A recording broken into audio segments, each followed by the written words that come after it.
తిన్నాం. పేస్ట్ ఉంది పెట్టరా, మా ఇంట్లో పేస్ట్ అయిపోయింది. సరేరా.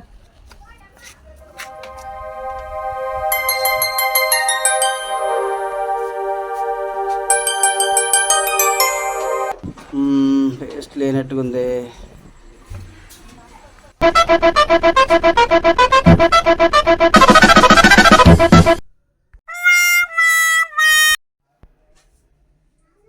జింజర్ గార్లిక్ పేస్టే కదా.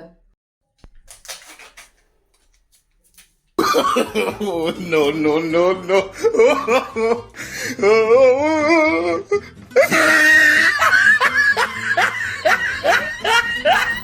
ఇందా సీకల్ గేటర్ ఇలాగా ఉంది. కొత్త పేస్ట్ ఏంటి? మా ఇంట్లో పేస్ట్ అయిపోయిందిరా. అల్లం వెల్లుల్లి పేస్ట్ ఉంటే ఎత్తేసాను నీకు. ఆ ఒక్క మాటతో లేచి 2 జేబులు చేతులు పెట్టుకుని నడుచుకుంటూ వెళ్ళిపోతున్నాను. నేను ఎక్కడికి వెళ్తాను కూడా నాకు తెలియదు.